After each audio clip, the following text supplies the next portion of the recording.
What is up, guys? Supernatural The Crossroads here. Thomas Cowley, joined with me as always, Ryan Denton. Hi, that's my name. Today we are talking about the supernatural version of Monopoly, thanks to the folks at USAopoly. And if you don't know Monopoly, then you have never gotten into a fight with your family. Not just a fight, like possibly ending your family. Monopoly is one of those classic board games. Everybody knows it. I guarantee whether you've played it or not, you have one in your house. But why not have the Supernatural edition of the game, which is a completely customized version? The cast and crew from seasons 10 and on, each one of the property pieces is a monster from the game. The board pieces, you have iconic bits from the show, such as Baby or Bobby's Flask. You also got weapons and stuff, such as the Hex Bag. Angel Blade. And Ryan, your favorite? And my favorite, the cheeseburger. Makes sense. Who doesn't love a cheeseburger? So we're going to go through this, open it up a bit. Let's dig right in. Digging in. Digging a grave to burn the body because I watched too much Supernatural. That got really dark and morbid. Kind of like Monopoly. All right, here we go. Yeah, take that. Yep, this is a two-man job here. So as you open the box, you have your standard Monopoly rules. Instructions. Who needs those? We know how to play Monopoly. Oh, that was a great toss, by the way. So cash, what you want to win, and in real life. All right, so let's pull the board out. And your standard, Monopoly board. That's the 4-pane Monopoly board there. Now, it is the standard style Monopoly where you do have apartment complexes to build up to a hotel, although they are black and like a reddish orange. I like the little Halloween vibe. Yeah, little Halloween vibe, yeah. Here we've got the individual pieces. Here, take I'll that. open those.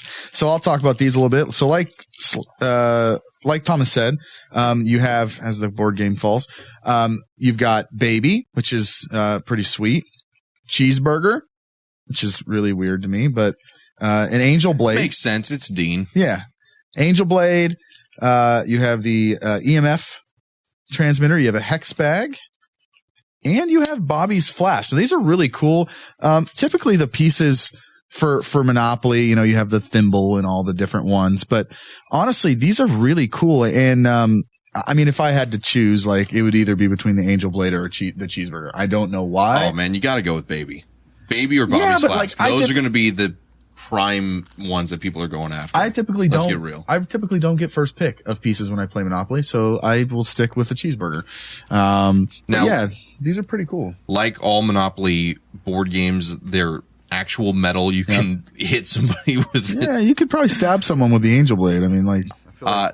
Instead of community chance, or was it community chest? There's community chest and railroad, I believe, too, right? Railroad is a separate piece. Oh, that's right. Separate, yep. Going into that, one of my favorite elements of this is that the railroads are actually the rings of the horsemen of the apocalypse. One of the little bits of lore from Supernatural that I absolutely love. Yeah, it is really cool. The folks at USAopoly got exactly right. We've got war, famine, pestilence, death. Each one, they're not just a ring as well. If you guys see here, they're actually the specific ring to the horsemen, how they looked in the show. And that was something we always liked about the show too, was that aspect of lore there. Distinct and individual. Mm-hmm. So I liked that.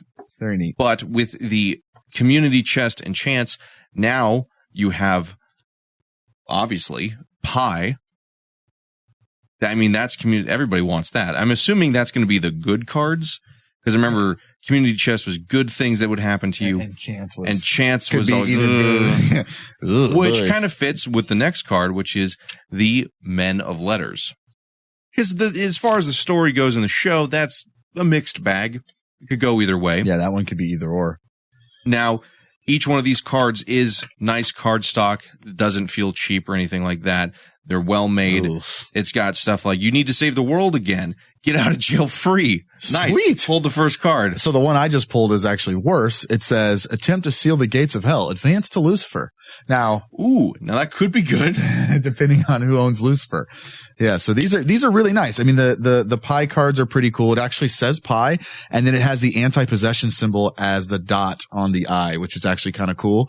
But these are, these are neat. Like Thomas said, the card stock is very nice. They're very sturdy cards. Obviously, if you're playing Monopoly, they end up being like 14-hour games. So, you want the card stock to be really, really sturdy. The cards need to last. Yeah. These definitely will. It's very true.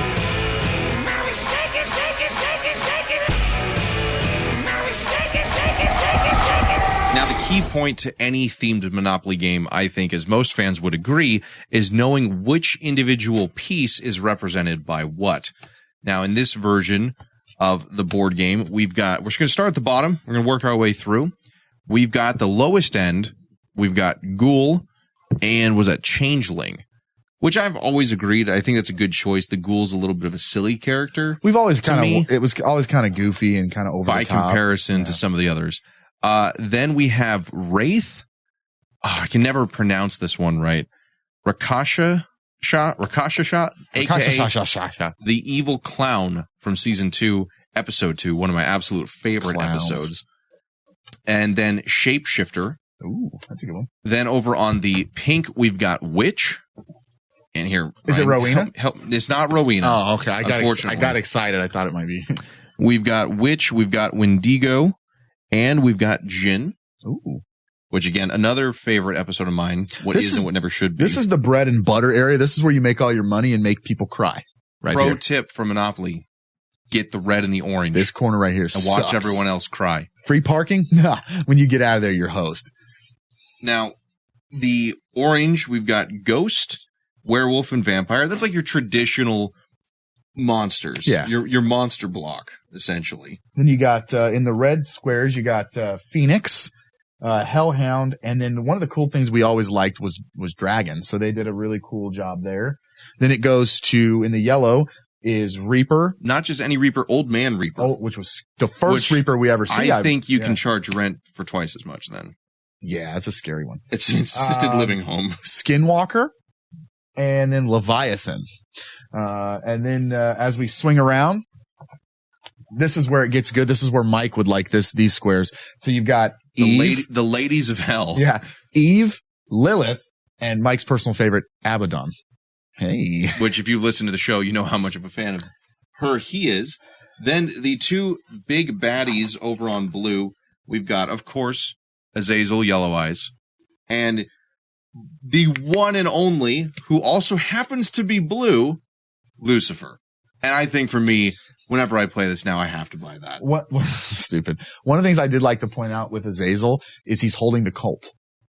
So again, I didn't even notice this. Yeah. So as you look at these squares, there's a lot of kind of fun Easter eggs and details in the board, which is cool. And I think, yeah, most people aren't going to pay attention to that, but uber supernatural nerds like us are going to be like, whoa, that's really cool. For example, in Azazel, it also has Mary Winchester on fire on the roof. God, it does. In the background. A little morbid, but also awesome at the same time. That's fantastic. Now, the other cool thing about it is the additional spots, like the railroads are the rings of the horsemen. You have gas money, pay $200. Ooh. Silver bullets, pay $100. Salt and iron is $150. It's got little touches to what they use throughout the show. So it kind of does have some of that road trip feel to it as well. So one of the things that I opened up the money and one of the biggest things, obviously, in Monopoly is the money because you use it a lot. You're using it to buy cards. It's how you win. It's how you win. It's kind of an important It's kind of like real life. If you have a lot of money, you kind of win. But what's cool is each denotion obviously is in a different color, like standard Monopoly. But one of the things that I really liked about this was each denotion of cash has different symbols on it. So, the $10 has the anti-possession symbol. You've got, the mark of Cain. You have the devil's trap. Everyone has a different one of the bills. Yeah. Yeah. It has a different symbol on it, which is really cool. And again, it's your standard weird, crazy colored Monopoly money. Basically looks like all the money that's in the UK. Although I will say, I wish we had purple money. Like, that's just a personal note. Yeah, purple would be that'd be kind of cool. Oh, that'd be a pentagram. So yeah, there you go. Maybe not have a pentagram on it. That might be a little weird.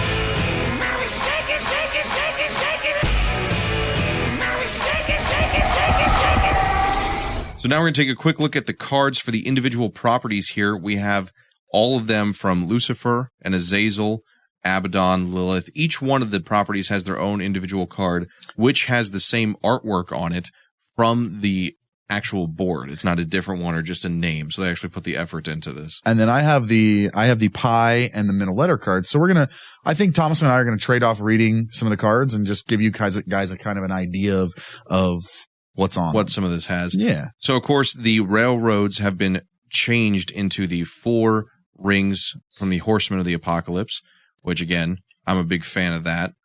Each one of them has the individual art from the ring, how it looked in the show, which they are, you buy them for 50 or $25. Then as you build them up, they're each worth 200. So get all the railroads. Be a railroad tycoon. Yeah.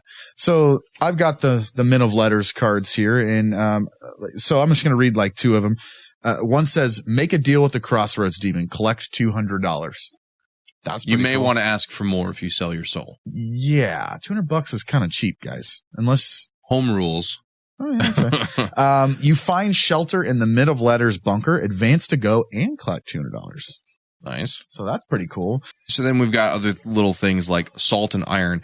If Salt and Iron is owned, rent is 4 times the amount shown on dice. If both Salt and Iron and Holy Water are owned, rent is 10 times the amount shown on dice. So that card's OP. You haven't played Monopoly in a while. Holy crap. But it's got the artwork from the board on each one of these, and it's nice and customized to Supernatural's lore, each one of these things. And again, guys, the card stock on each of these is awesome. The theme element of Supernatural, it doesn't matter how many times I've played Monopoly or how many times I've gotten into a fight with people. When I have a themed Monopoly, I want to play it again. Yeah, that's so true.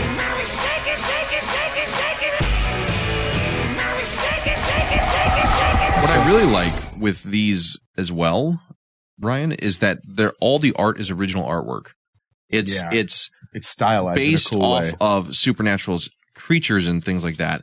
But each one of them is a artist took the time to watch the show, study the show, and put the effort into making the art on the property itself look similar to the show. So I really like that a little bit. Yeah, it's very stylized. It's not, I don't want to say cartoony, but it's got a really cool feel to it.